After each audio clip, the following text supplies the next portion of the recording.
Boa noite a todos e a todas. Estamos aqui para mais um encontro do projeto Reflexões Filosóficas.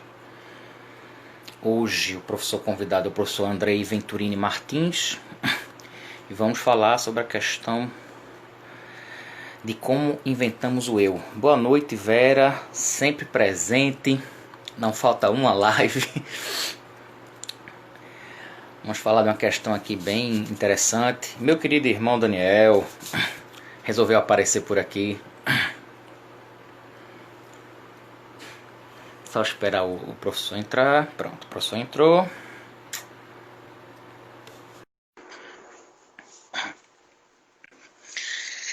Boa noite, professor. Oi, Hugo, tudo bem? Como está? Melhor agora, para falar de filosofia. Pois é, um prazer enorme. Desde já te agradeço pelo convite, viu? Muito obrigado, professor. Eu vou fazer aqui uma pequena apresentação, e aí depois o senhor já pode começar a explanação do tema, e depois a gente parte para as perguntas, né? Acho que é algo em torno de 30 minutos, né? O senhor sabe, se quiser um pouco menos, um pouco mais, fica à vontade, tá bom? Tá certo, obrigado. Meu convidado de hoje é o professor Andrei Venturini Martins, tem doutorado em filosofia pela PUC São Paulo, trabalhou o título do seu doutorado, né? Amor Próprio e Vazio Infinito, uma análise do homem sem Deus em Blaise Pascal. É autor de vários artigos, também de livros, né? Como A Verdade é Insuportável, Ensaio sobre a Hipocrisia, e do Reino Nefasto do Amor Próprio, A Origem do Mal em Blaise Pascal. E o tema que o professor sugeriu para abordar aqui hoje é como inventamos o eu. Então, professor, agradeço imensamente o seu aceito em participar desse projeto e o senhor tem a palavra. Obrigado, Hugo. Dizer assim que para mim é uma alegria estar aqui conversando contigo. Eu vejo aí pelas suas lives e também pelo seu Instagram que você é um amante da filosofia, então isso me traz muita alegria de poder dialogar contigo. E o tema é a invenção do eu, né? Você me deixou à vontade para escolher esse tema. Queria dizer que esse tema ele é muito caro para mim, porque é um tema que é abordado por um filósofo do século XVII. Então, veja, lá no século XVII, essa discussão já está posta, que é o Pascal. Mas eu diria que esse tema ele tem ecos antes do Pascal, e tem ecos depois do Pascal, ou seja, no nosso cotidiano, né, no contemporâneo. Então, o que eu queria fazer na nossa conversa aqui de hoje é justamente mostrar esses ecos de um eu, né, antes do Pascal, no Pascal e depois no contemporâneo. Então serão 3 andares aí, né? Mas eu queria deixar como um pano de fundo, para a gente ler o contemporâneo, uma pequena hipótese de investigação, eu diria uma pequena afirmação, para pensar o eu no contemporâneo. Eu penso que o eu no contemporâneo, ele passa do subjetivo para o objetivo, ou seja, a identidade do eu, ela migra para o corpo, isso no contemporâneo. Então, a esta hipótese eu quero chegar, né, quando analisar o eu no contemporâneo. Mas antes disso eu dou um passo atrás. Então eu volto lá no Sócrates, porque o Sócrates ele tem uma reflexão muito interessante sobre a alma. Então, o termo propriamente eu, né, não é usado, mas é muito interessante que Sócrates ele tem uma espécie de conversão filosófica quando ele chega, né, no templo de Apolo, na cidade de Delfos, e ele se depara com uma frase conhecidíssima, lapidar, que é o conheça-te a ti mesmo. Quando Sócrates se depara com isso, ele tem uma mudança totalmente viável, né, para a vida de um filósofo, porque a filosofia tem a ver com uma mudança de direção, uma mudança de vida. Então, Sócrates, ele passa a viver uma vida mais simples, ele se afasta dos negócios, e ele vê aquela frase, o conheça-te a ti mesmo, como uma espécie de como se o próprio Deus tivesse dito a ele, né, conheça-te a ti mesmo. Então, como uma tarefa sagrada, como uma tarefa concedida pela divindade, dada pela divindade, como uma missão dada pela divindade. E é isso que Sócrates se propõe a fazer. Sócrates era um perguntador, né? Então, alguém que se punha a conhecer a si mesmo. E aí, é claro, Sócrates, como um bom perguntador, ele começa a ensinar, de alguma maneira, os seus discípulos a perguntarem também. E aí isso traz problemas, não para aqueles que imitam Sócrates, ou seja, os seus discípulos, mas isso traz problema para Sócrates, que é acusado, né, no tribunal ateniense de corromper a juventude, no caso, ensinar esses jovens a filosofar, né, ensinar esses jovens a refletirem, a perguntar. É um perigo. Um perigo enorme, né? A filosofia até hoje continua sendo um perigo enorme, né? Então, nesse sentido, a gente não mudou muito. E a segunda condenação por impiedade, né? Por não submeter aos deuses, né, atenienses. Bom, Sócrates ele faz a sua própria defesa, ele usa uma linguagem que é a mesma linguagem que ele usava nas discussões filosóficas, ou seja, uma linguagem simples, não era uma linguagem que, no tribunal, ele não usa uma linguagem, eu diria, forense, uma linguagem dos tribunais. Ele fala, eu vou fazer a minha defesa de forma simples.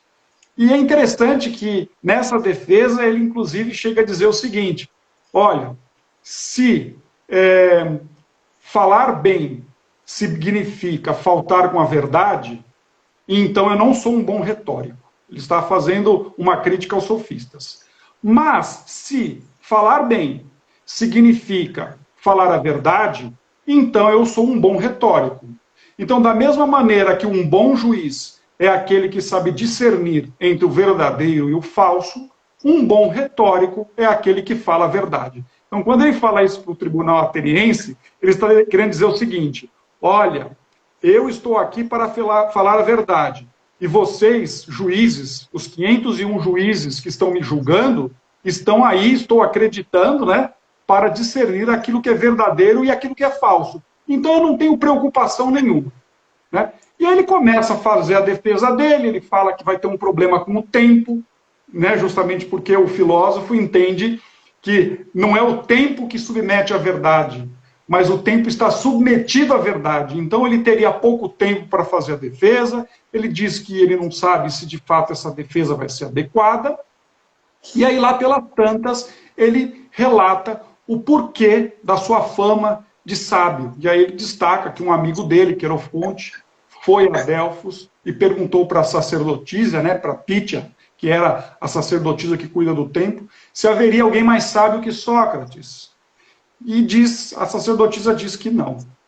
E aí Querofonte volta e fala para Sócrates, olha, eu perguntei para a sacerdotisa, representante de Apolo, né, se haveria alguém mais sábio que Sócrates, e ela disse que não. E aí Sócrates fica espantado, né, porque a divindade não vai mentir, né, não vai mentir, e aí ele continua a sua tarefa sagrada de tentar indagar as pessoas para encontrar, né, justamente alguém que seja mais sábio do que ele. E aí, nas suas andanças, fazendo perguntas, ele percebe justamente que aquelas pessoas que tinham mais reputação são as pessoas que sabem menos. Né? E aí ele tem um insight, poderíamos dizer, naquilo que consiste a sua sabedoria, que é justamente a ciência daquilo que ele não sabe. A ciência do vazio que lhe habita. Então, isso é muito interessante, aí pode ser traduzida por aquela frase lapidar, que muitos conhecem, né? Que não está bem assim no Apologia a Sócrates, mas eu sei que nada sei, mas que resume muito bem o pensamento socrático.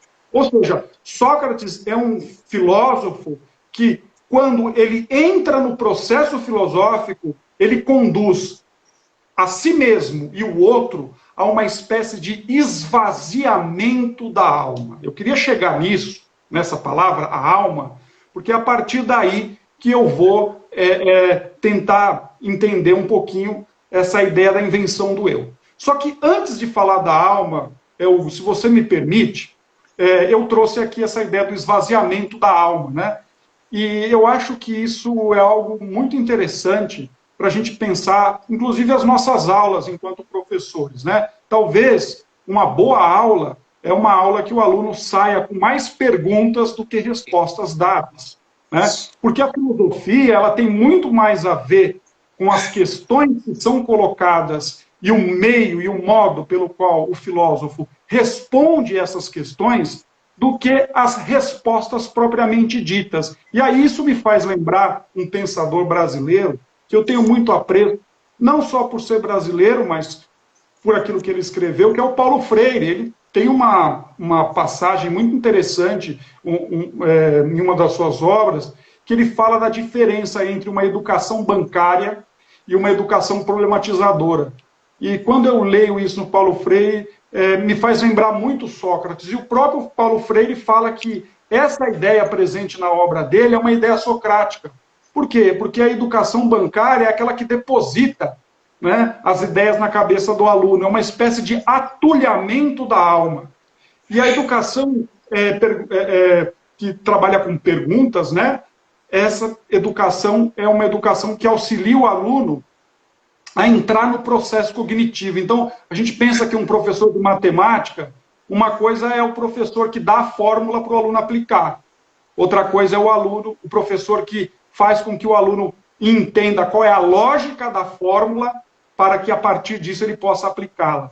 Tá certo? Então, eu acho que essa é uma nota de rodapé no que eu estou falando, a gente que trabalha com educação, que eu acho que seja de grande valia. Mas, voltando para a questão da alma, Sócrates, ele percebe que o homem, e aí é o primeiro filósofo a fazer essa afirmação de que o homem é a sua alma.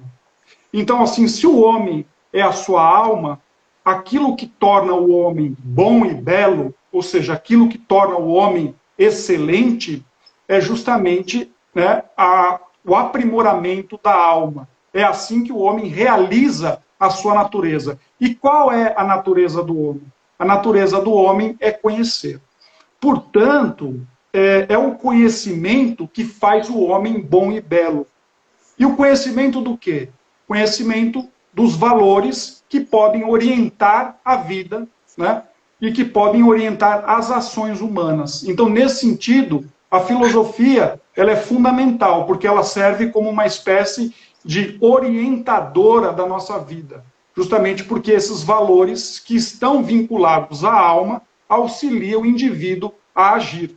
Então, se esses valores eles são pautados pela sabedoria, pela temperança, pela prudência, então esses valores, eles, de alguma maneira, auxiliariam o homem a agir.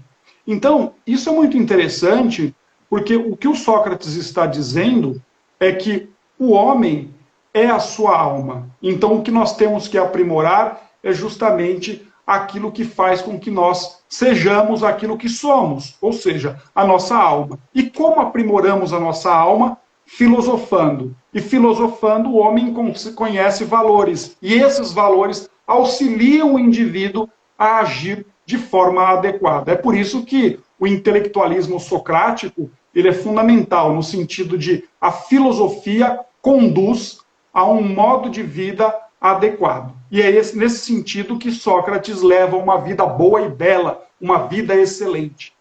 É interessante que Sócrates, ao fazer isso, ao conduzir o homem para essa interioridade, né, pensando a interioridade como um espaço típico do homem, a alma, isso faz com que Sócrates ele se torne um autor paradigmático, né, na história da filosofia, não só por ter enfrentado a morte de forma corajosa, e que nós vemos de uma forma bem evidente no texto Apologia a Sócrates, mas também Sócrates ele passa a ser um autor paradigmático justamente porque é alguém preocupado com a vida moral, né, com os valores. Então é interessante que tem um texto do Epiteto, o Enquiridion, que foi traduzido como manual, né, e nesse texto o Epiteto diz o seguinte: aqueles que não podem ser Sócrates,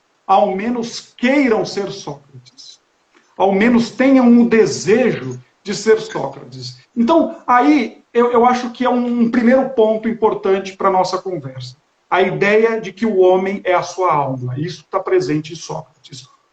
Se eu tivesse que trazer isso numa linguagem moderna, Hugo, eu diria o seguinte, que o eu é a sua alma, né, para o Sócrates. Então aí eu acho que a gente tem um primeiro tijolinho aí na nossa discussão. Mas eu vou aumentar, né, um pouco a minha construção aqui, trazer mais um tijolinho, e o nome dele é Santo Agostinho. Eu vou fazer um salto histórico por questões de tempo, etc., mas eu acho que Santo Agostinho é um autor que está lá no século IV e V, e ele se depara justamente com essas questões da interioridade, né? Ele, na sua obra Confissões, ele começa a obra, Hugo, destacando que o homem é um ser inquieto enquanto ele não repousa em Deus. É até uma frase, uma passagem muito bonita, né? A ideia de o homem sempre inquieto, né? Enquanto ele não repousa naquele que é fonte de toda a quietude, que é o próprio Deus. Então, o homem, enquanto ele não está em Deus, ele permanece inquieto. Isso é muito importante a gente pensar, né? E aí o Santo Agostinho ele tem um papel fundamental nessa discussão sobre o eu, porque o que significa o repouso em Deus? Né? Essa é a pergunta que o leitor filósofo faria, né, para o texto. O que significa esse repouso em Deus? Então, para Agostinho, esse repouso em Deus implica, certamente, no conhecimento de Deus. Né? Conhecer Deus. Mas também significa conhecer a si mesmo. Então, veja que o que o Santo Agostinho faz é colocar nessa mesma chave do conhecimento de Deus, o conhecimento de si.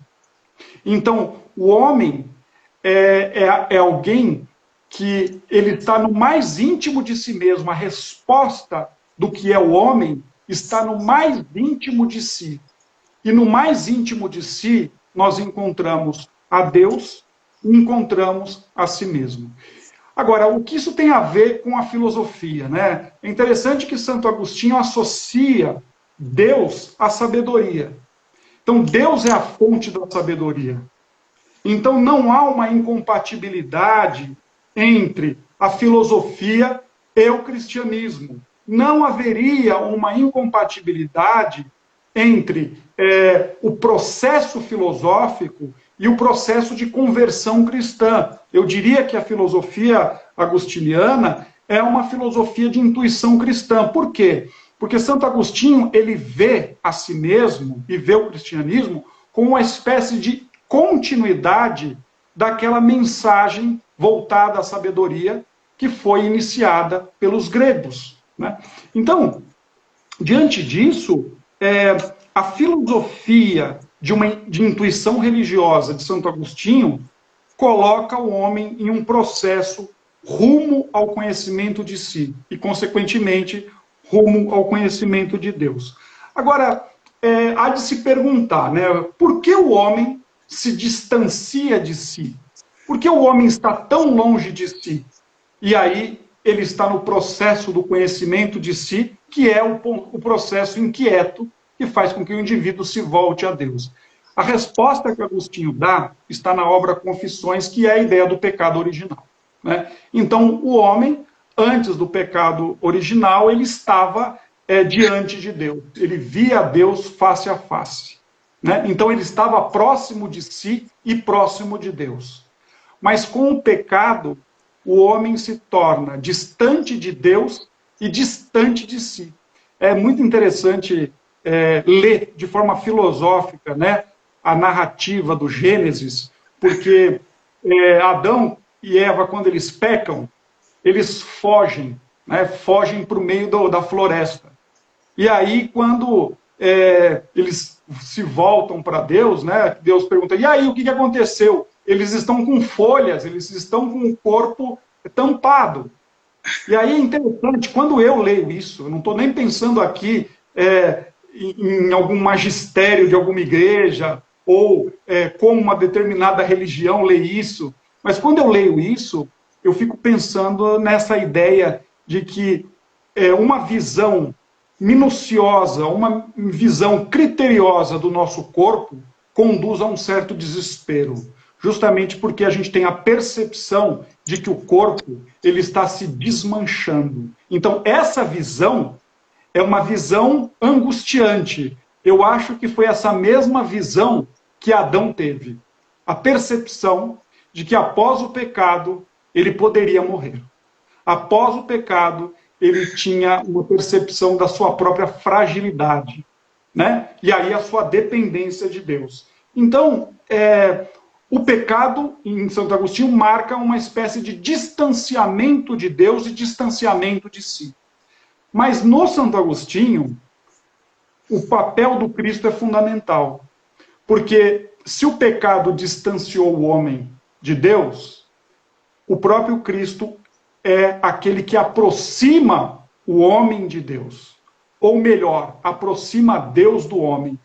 Essa ideia do Cristo na obra de Santo Agostinho, ela precisa ser muito bem pensada por nós que estudamos filosofia.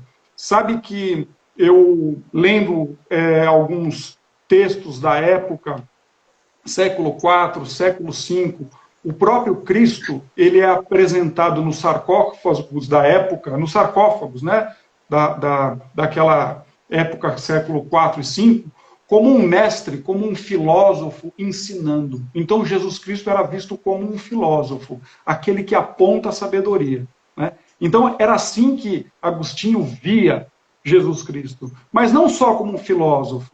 Além de um filósofo, o Cristo ele tem um papel salvífico. E aí a gente já entra lá no finalzinho da obra do Santo Agostinho, né, após o ano 400, na discussão que Santo Agostinho faz com Pelágio sobre a graça. Porque aí tem uma diferença interessante entre Santo Agostinho e Sócrates. Porque para Sócrates basta o conhecimento, né, dos valores, né, adequados para que o homem haja de forma adequada. Então, trata-se de a razão, ela tem um papel fundamental, porque a partir do momento que eu conheço o bem, isso pensando como Sócrates, eu realizo o bem. Em Santo Agostinho, não. Né? Por quê? Porque o pecado, ele feriu a tal ponto as capacidades humanas que não basta conhecer o bem para fazer o bem. Por vezes, Santo Agostinho destaca isso no livro 2 das Confissões, conhecemos aquilo que deveríamos fazer, mas fazemos aquilo que não deveríamos fazer. Então ele dá um exemplo que eu acho que você deve conhecer, que é o exemplo do roubo das peras.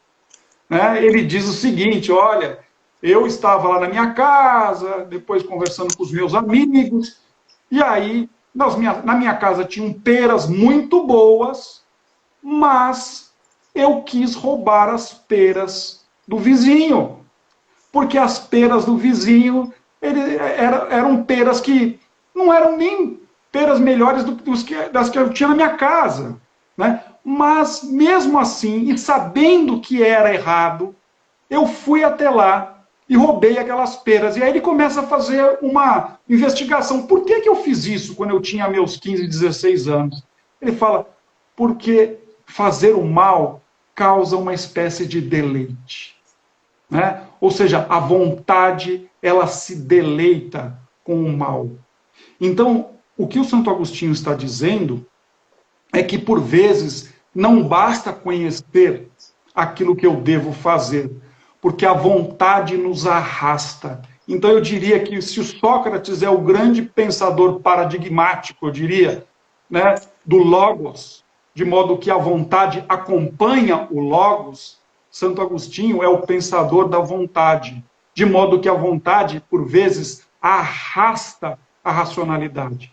E é nesse sentido, né, Agostinho colocando o eu nessa dependência, né, da vontade, é que nós podemos dizer que, em Santo Agostinho, o eu ele se identificaria com a vontade. É por isso que quando Deus concede a graça, e aí, pensando aqui os escritos de Agostinho sobre a graça, Deus, ele reestrutura a vontade. Deus, ele concede à vontade uma espécie de remédio. Ele cura a vontade, ele reestrutura a vontade. E a vontade é justamente o homem. E aí Santo Agostinho destaca que essa vontade pode ser expressa pelo termo coração, que é um termo bíblico. Então, o que a gente percebe nesse segundo tijolinho que eu coloquei? Uma mudança, né? Sócrates, a ideia do eu vinculada ao logos, e em Santo Agostinho, o eu vinculado à vontade. Então, esse seria o segundo tijolinho que eu traria. Aí eu trago aqui o terceiro tijolinho, que aí eu vou dar mais um salto histórico, Hugo, se você me permite. Eu vou lá para o René Descartes, vou lá para o século XVII. Por quê? Porque o René Descartes é um autor que é um pensador muito importante para o século XVII, porque é o precursor daquilo que chamaríamos de racionalismo. O racionalismo significa que a razão ela possui todos os recursos necessários para o conhecimento de todos os objetos que se apresenta, e essa razão ela precisa funcionar a partir de um método, e aí René Descartes ele escreve a obra Discurso do Método, e na segunda parte da obra ele faz a exposição do método, né? E aí depois tem uma aplicação do método que está na obra Meditações Metafísicas. Na obra Meditações Metafísicas, um primeiro momento é uma espécie de mergulho no ceticismo. Ele mostra o quanto a razão é frágil e etc. Mas, na segunda parte dessa obra, ele já levanta, né, a sua primeira ideia clara e distinta, que é justamente o cogito. Né? Je pense, j'existe, eu penso, eu existo, eu penso, logo existo. Então tem várias formulações dentro desse mesmo texto, mas o que isso significa? Que mesmo que eu duvide que eu pense, pelo fato de duvidar, eu necessariamente penso. Portanto, eu não posso negar que eu sou um ser pensante. Eu queria parar um pouquinho nessa frase, analisar essa frase, porque o René Descartes ele está dizendo o seguinte: o que é o eu? O eu é um ser que pensa. Então, o eu é algo que pensa. Então, René Descartes ele não concebe o eu como um objeto pensado, mas o eu é um ser pensante. Então, eu não sei se aqueles que estão fora de mim existem. Eu não sei se existem pessoas que estão diante de mim que pensam, mas eu não consigo negar que eu penso. Então, o eu, ele é sujeito pensante. Sujeito pensante. O que o Pascal faz? Pascal é contemporâneo do René Descartes. O Pascal vai dizer o seguinte: mas e se nós pensarmos o homem como um sujeito pensado? Ou seja, o Pascal faz uma pergunta: qu'est-ce que le moi? O que é o eu? O que é o eu como objeto pensado? Então, esse eu do Pascal já não é o sujeito que pensa, mas é o objeto pensado. Na verdade, o que o Pascal faz é colocar o eu na sua frente e aí fazer uma análise. Porque enquanto o eu é um ser que pensa, a única coisa que eu deduzo dele é que ele pensa. Mas quando eu faço desse eu um objeto pensado e me proponho a investigá-lo, há uma mudança. Por quê? Porque quando o Pascal ele pergunta o que é o eu, ele vai dizer o seguinte: o eu seria o corpo? Aí ele diz assim: bom, se o eu é o corpo, então eu diria que a minha identidade está no corpo. Mas se o corpo muda, então eu deixo de ser o que eu sou. Então, por exemplo, eu fico doente, eu pego varíola, ele chega até fazer menção. A varíola deixa a pessoa com a pele, com o corpo bem machucado. Então, talvez uma outra pessoa nem me reconheça, né? Porque o meu corpo ele fica totalmente machucado. E eu deixo de ser eu? O Pascal fala que não. Então, se o eu não está no corpo, o que é o eu? A pergunta continua. Ele diz: bom, então o eu estaria na alma. Mas o que é a alma? A alma é a minha capacidade de julgar? Bom, eu posso perder a minha capacidade de julgar. Uma pessoa, por exemplo, que tem Alzheimer, ela perde a capacidade de julgar. O eu seria a minha memória, eu também posso perder a memória. Então, eu posso perder a capacidade de julgar sem deixar de ser eu. Eu posso perder a capacidade de memorizar sem deixar de ser eu. E aí o Pascal pergunta, mas de fato, o que seria esse eu? Se ele não é nem corpo, e se ele não é nem alma, o que ele seria? O Pascal fala, filosoficamente, seria injusto, do ponto de vista filosófico, dizer o que é o eu, porque eu não sei o que é o eu. Mas eu também não posso negar que existe um eu. Agora, se ele existe, eu não sei o que é. Então, o que sobra? Sobra dizer que o eu é um conjunto de acidentes, é um conjunto de qualidades. Então, veja que aqui a gente tem uma mudança, né? Para o Pascal, o eu, ele não é mais substância, o eu é acidente. Não é mais substância como pensava o René Descartes, né? O eu como uma expressão do pensamento. Para o Pascal, o eu é um conjunto de acidentes. E como é um conjunto de acidentes, esses acidentes, essas qualidades, elas podem mudar. E aí sim vem todo o trabalho do Pascal para mostrar se são qualidades mutáveis, contingentes, não substanciais. Então, essas qualidades, elas podem mudar, de modo que o homem é capaz de inventar um eu. E aí eu já vou finalizar para a gente abrir aqui para a conversa. E aí o Pascal ele vai fazer uma descrição como nós inventamos um eu. Ele diz o seguinte, que o homem ele quer ser visto pelos outros e por si mesmo. Ou seja, ele se pergunta como eu quero ser visto pelos outros e por si mesmo. E aí, o que o homem faz? Ele quer ser visto pelos outros como grande, perfeito, feliz e digno de estima. Mas quando ele olha para si mesmo, ele percebe que ele é pequeno, que ele não é perfeito, ou seja, que ele está cheio de imperfeições. Ele quer ser feliz, mas ele tem inúmeros motivos para ser infeliz. E ele quer ser estimado pelos outros, mas ele não tem motivo para ser estimado. Ao contrário, por vezes ele deveria ser odiado.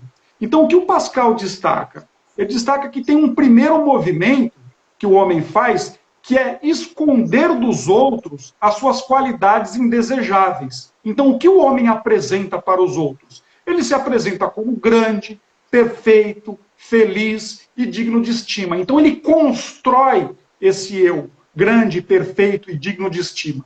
E essas qualidades indesejáveis, ele esconde dos outros. Então esse é o primeiro movimento de construção do eu.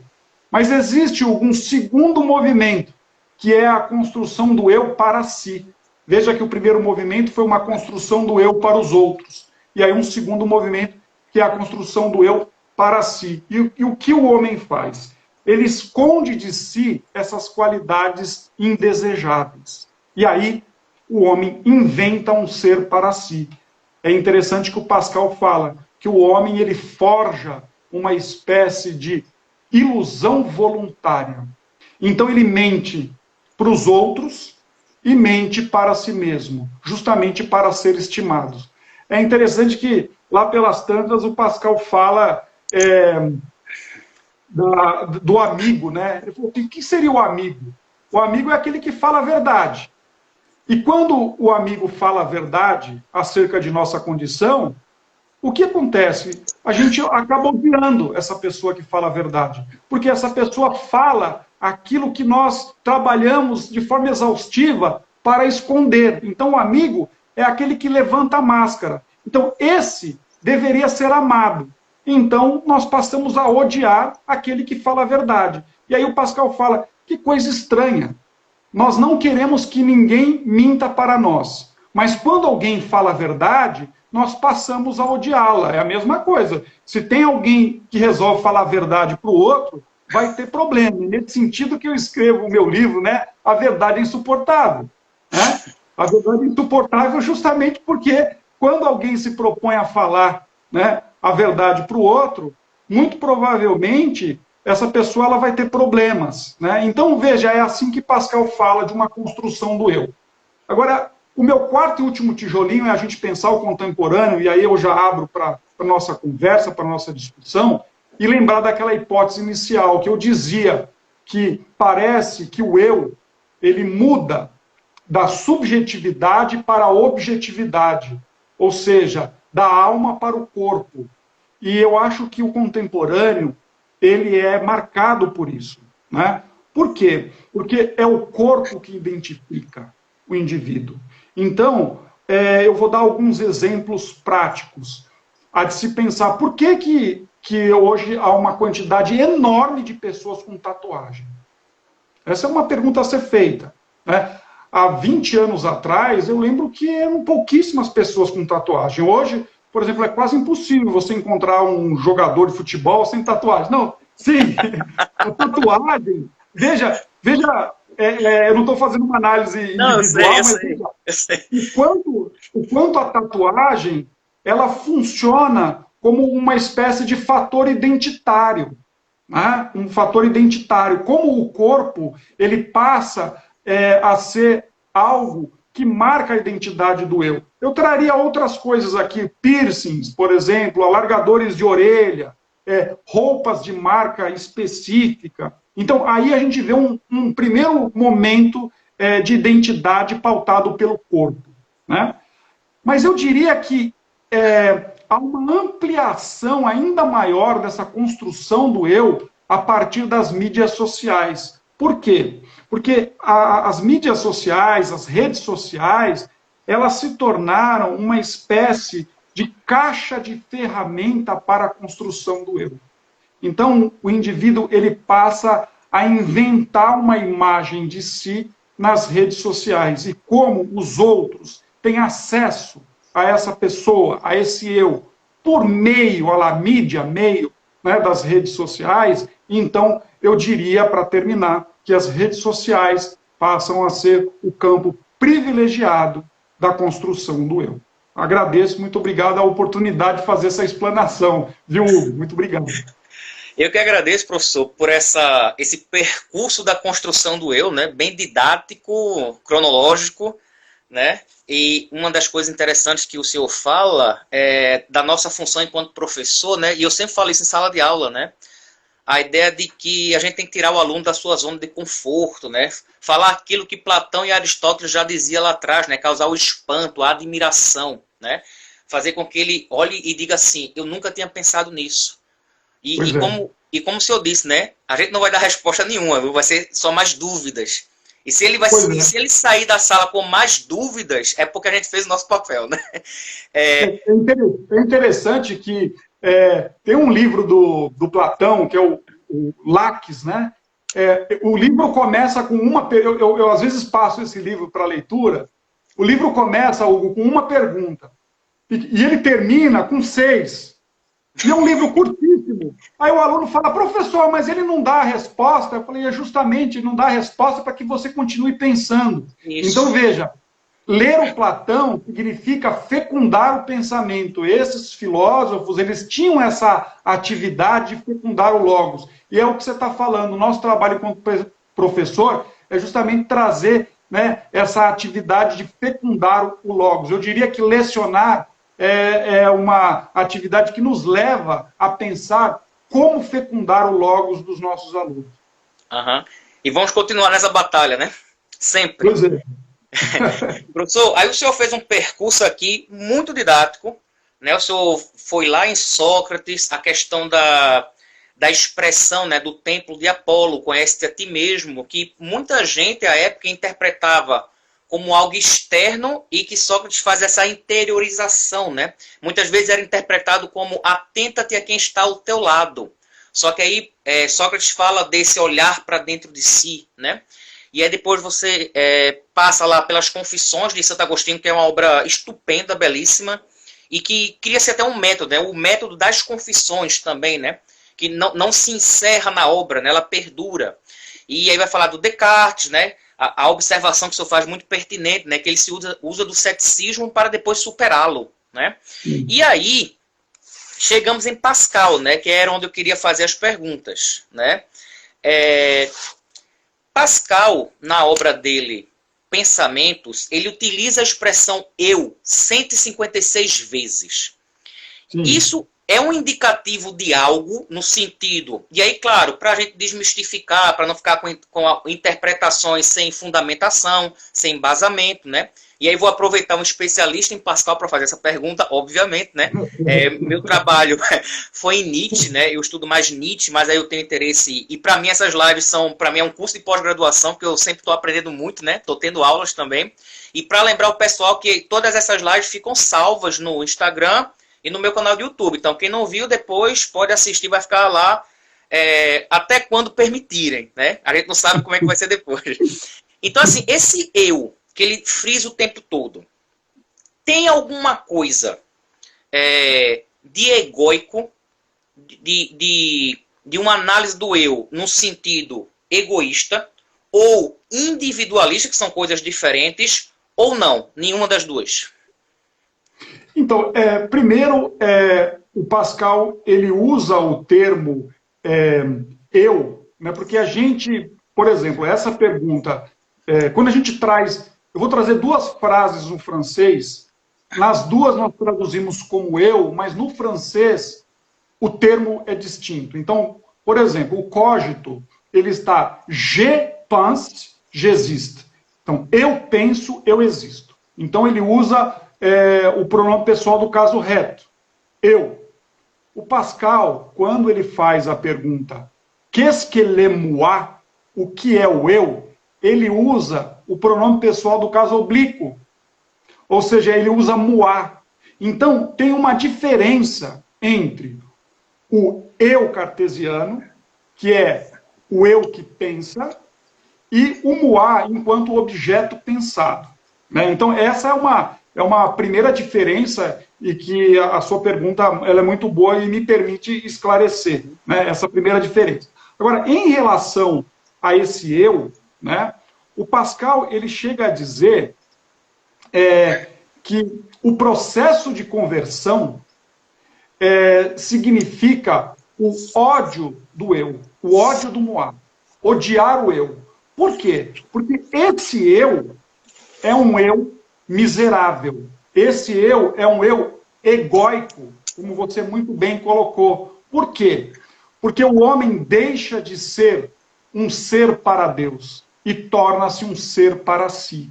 Então, no Pascal, a gente tem que fazer uma diferença, sem dúvida, entre a diferença entre o homem ele é um ser que tem uma vocação para Deus.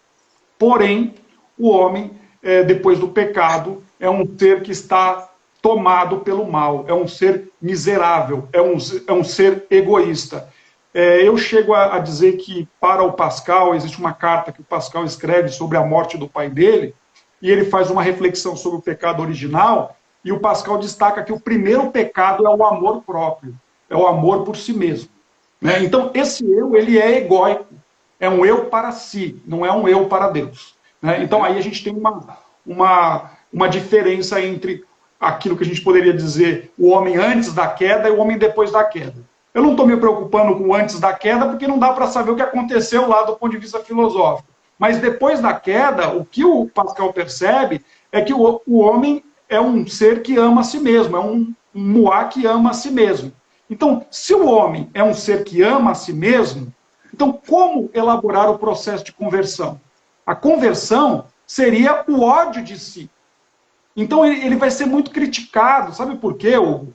Porque tem uma passagem nas Escrituras, né, e isso vai ser muito criticado quando lançam os Pensamentos, que é uma obra póstuma, foi lançada em 1670, porque existe uma passagem que diz assim: amar a Deus sobre todas as coisas e o próximo como a si mesmo. Então, um jansenista, quando leu aquilo, fala, pô, as Escrituras estão dizendo que o homem deve se amar. E ele deve se amar, e aí sim ele deve amar o próximo. Ou seja, ele deve amar o próximo como ele ama a si mesmo. E o Pascal está dizendo que, ele fala assim, que o eu é um eu odiável. Moi haïssable. Ele usa esse termo, moi haïssable, um eu odiável. E aí fica uma história, como é que a gente vai explicar isso? Né? E lá, quando foi publicado, alguns jansenistas falaram, não, o Pascal, quando escreveu isso, ele não estava muito bem, estava doente, eu acho que não deu tempo de refletir melhor isso daí. Mas depois, com a leitura dos intérpretes, né, com o resgate do pensamento do Pascal, a gente entende que o Pascal está dizendo é que esse processo de conversão, de ódio de si, seria uma espécie de ódio deste eu que merece ser odiado, este eu que é mentiroso, esse eu que é precário, esse eu que é vaidoso, que é soberbo. E quando eu odeio esse eu, aí sim se dá um processo de mudança. E que mudança é essa? Né? O eu do homem se aproximaria pela graça ao eu de Cristo. Aí sim eu posso amar o próximo como a si mesmo. Aí sim eu posso amar o próximo de acordo com o amor que se volta a Cristo. Né? Então veja, essa necessidade de conversão implica uma proximidade de Cristo. E aí sim eu estou preparado para amar o próximo. Né? Então, veja que essa pergunta ela é muito boa, e isso trouxe inúmeros problemas, né, na interpretação do Pascal na ocasião do lançamento da obra Pensamentos. Aproveitando, né, essa toada do eu para si que o senhor colocou, esse eu para si parece muito que é uma fuga do próprio eu. Isso tem a ver com aquilo que ele aborda no sentido do divertissement, do divertimento como uma fuga de mim mesmo? Tem uma relação? Olha, eu diria que sim. É essa leitura que muitos intérpretes fazem da ideia de divertissement no Pascal. Né? O divertissement como um desvio militar estratégico. Na época, divertissement poderia ser usado como desvio militar, e o Pascal ele usa desse termo como desvio de si. Então, o que o Pascal está dizendo é que é insuportável ficar num quarto vazio. Então, eu vou usar uma terminologia contemporânea, sem iPhone, sem iPad, sem computador, né? Sem rádio, sem televisão, então sem livro, né? Ficar olhando para si é insuportável, porque ao fazer isso, o homem é acometido pelo tédio. Ele usa o termo ennui. O tédio, Hugo, pode ser interpretado no século XVII como uma espécie de tristeza profunda. Então, Pascal diz que o homem não aguenta ficar nesse estado. Então, num dado momento, ele precisa se movimentar, ele precisa se desviar, ele precisa se distrair. Você sabe que tem um literato que morou no Brasil, que é o Bernanos. Ele tem um livro publicado pela editora Realizações, chamado Diário de um Pároco de Aldeia. E nesse livro, ele faz uma descrição do tédio que me faz lembrar muito Pascal, porque ele diz o seguinte, que o tédio é uma espécie de pó. E é um pó que você fica parado e ele começa a entrar no seu nariz, na sua boca, no seu olho, na sua orelha, ele começa a te incomodar, ele começa a raspar nos seus dentes, e aí, num determinado momento, você tem que fazer o quê? Você tem que se mexer. Né? Então, o Pascal, lendo isso dentro de uma chave pascaliana, o divertissement é justamente essa fuga, né, dessa precariedade humana. Usando aqui uma terminologia do Kierkegaard, essa fuga da criaturalidade, dessa percepção da fragilidade, da vulnerabilidade humana. Então, sem dúvida, eu acho que a tua leitura ela é altamente pertinente para a leitura, para entender esse fragmento 136 dos pensamentos, do divertissement como fuga de si. Né? Então, eu acho que essa leitura aí, eu faria a mesma leitura que você fez. Uhum. Aí, professor, o senhor disse que Pascal tem uma grande dificuldade para definir o que é o eu, né? E o senhor diz que ele aborda como um conjunto de acidentes, né? Que é mutável, que se transforma o tempo todo. A gente pode chegar ao ponto de dizer que Pascal, não vou dizer assim um precursor, mas que inspirou o surgimento da corrente existencialista?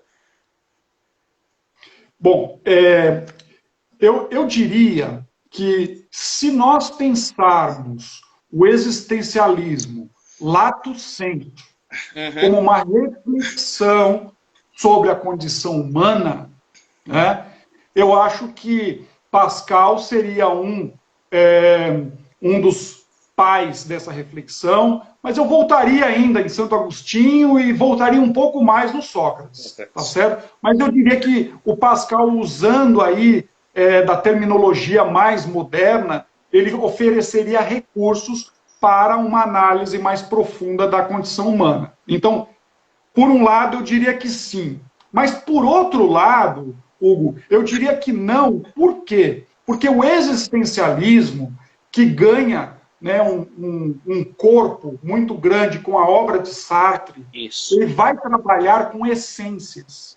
Então, veja, a ideia de que o existencialismo, na obra O Existencialismo é o Humanismo, o próprio Sartre vai trabalhar com a ideia que a existência precede a essência. Mas a essência, então, eu devo existir e no processo existencial eu descubro, ou eu conheço, ou eu estabeleço uma essência que me define. Veja que nesse sentido haveria um distanciamento do Pascal, porque o Pascal ele não concebe essa ideia de essência. Ele não está dizendo que o homem não possui essência. Ele está dizendo que, do ponto de vista filosófico, nós não conseguimos encontrá-la. É claro que, para o Agostinho, e assim, quando eu falo é claro, me parece claro, que o Santo Agostinho está no mesmo trem, desculpa, o Pascal está no mesmo trem que o Santo Agostinho, dizendo que a resposta do homem está em Deus e em Deus somente. Tá certo? Mas aí a gente iria para uma discussão teológica. Então, sem usar do recurso teológico, o Pascal ele concebe a ideia de que o homem é um conjunto de acidentes, nós não conhecemos a essência, e se há uma essência, a gente não sabe qual é. Nesse sentido, eu acho que nós teríamos aí uma diferença entre o Pascal e o existencialismo. Professor, o senhor coloca a questão do eu, né, contemporâneo, né, falando assim, o movimento do subjetivo para o objetivo, né? Seria um movimento aí de dentro para fora. E aí, um dentro para fora, como eu entendi, aí o senhor me corrige, é da alma para o corpo, né? Agora, esse corpo, em relação com o mundo, ele faz um movimento também de voltar para dentro, ou seja, um dentro para fora, do corpo para a alma, mas da alma para o mundo, e do mundo volta para o corpo ou para a alma? Existe esse movimento ou não? Você diz isso no Pascal? No Pascal, sim. Eu sei que a análise foi contemporânea, mas a pergunta é no Pascal. Assim, então, sem dúvida, porque quando o homem constrói um ser para si, na verdade, ele acaba projetando aquilo que está fora enquanto máscara. Né? Ele acaba projetando o que está fora enquanto máscara. E tem uma outra questão que eu acho importante a partir da tua pergunta. O outro, Hugo, passa a ser uma espécie de espelho de mim. O Pascal ele chega até a dizer o seguinte, que eu preciso ser estimado. O que significa isso? Significa que eu construo um eu, né, grande, perfeito, feliz, e o outro confirma este eu para mim. Então o outro me estima, o outro me vê como grande, o outro me vê como perfeito, de tal maneira que esse lado de fora acaba identificando o homem. Então, o fora para dentro, que você me pergunta. O Pascal usa o termo estimar. Agora, veja, isso é bem diferente do contemporâneo. Porque no século XVII, eu ainda preciso do outro para me estimar. No contemporâneo, eu não preciso mais do outro, eu me autoestimo. Então aí eu percebo uma diferença entre o projeto de construção do eu no Pascal, que ainda depende do outro, que ainda vê o outro como um espelho, que ainda vê os olhos do outro como uma possibilidade de identidade, e a construção do eu no contemporâneo, que o indivíduo se constrói dentro de um quarto, que o indivíduo se constrói na sua própria solidão. E aí a gente vê como uma era, né, totalmente pautada pelo vazio, né?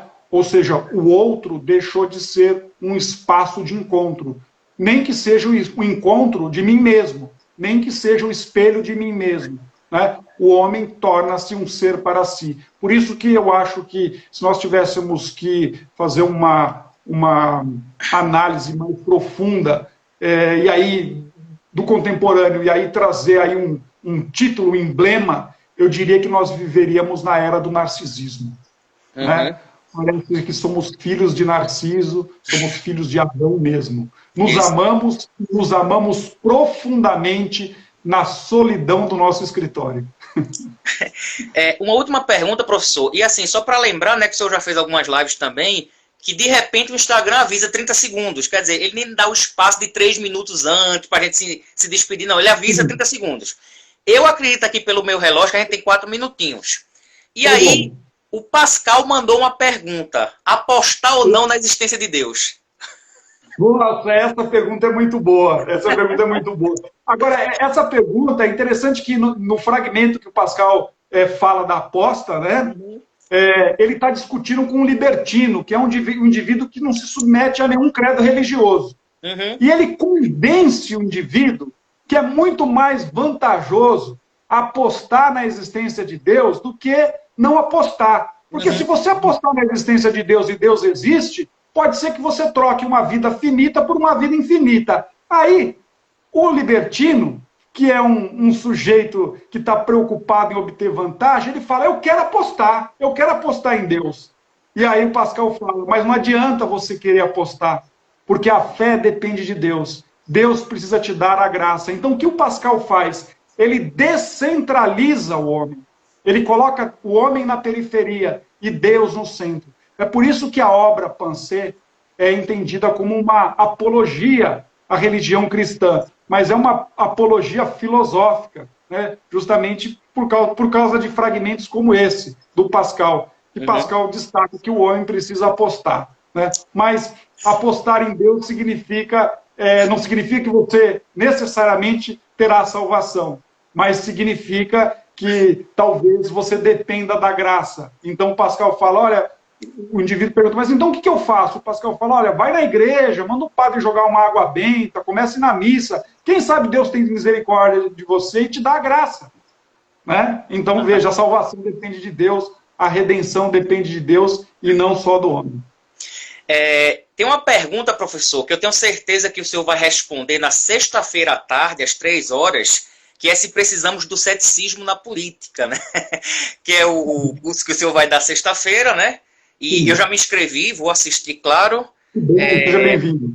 Lá na página, né, do Labo PUC SP, né? Você acaba mandando um e-mail com o seu WhatsApp e eles mandam, logo no dia, né? No mesmo dia, eles mandam lá o link para você acessar, né? Já me inscrevi, né? Eles já mandaram hoje e na sexta-feira eles vão mandar o link. E essa pergunta, assim, eu acho que vai demandar mais de 1 hora para responder, né? E consegui finalmente falar com o professor, ele mandou para mim uma mensagem, finalmente falei com ele, o Luiz Bueno, né? Falei com ele, ele pediu para eu enviar um e-mail, né? Porque eles que pelo Instagram ele fala pouquíssimo, né? Então vou enviar um e-mail para ele para poder marcar uma live também e quem sabe ele falar do Michael Oakeshott, né? Que seria interessante. Vai ser ótimo. Né? Professor, eu queria agradecer. Isso, né? Trazer um pouco também uma visão até de um ator que não é muito conhecido, né? Do grande público, pouquíssima gente conhece, né? Eu queria agradecer, professor. Eu acho que a gente tem 1 minuto. Se por acaso aparecer o relógio dos 30 segundos, eu falo. Queria agradecer imensamente a participação. Foi muito, muito produtivo mesmo, adorei. E sexta-feira estarei lá, presente. Apareceu 30 segundos, é só para se despedir. Tá certo. Hugo, muito obrigado. Viu? Eu acho que foi uma conversa muito boa e eu fico muito feliz de poder ter esse contato contigo. Na sexta-feira nós podemos nos encontrar de novo, mas vamos manter esse contato aí e nós, como professores de filosofia, vamos continuar aí o nosso trabalho de investigação e de reflexão. Isso, com certeza. Muito obrigado, professor. Boa noite a todos, boa noite. Até mais.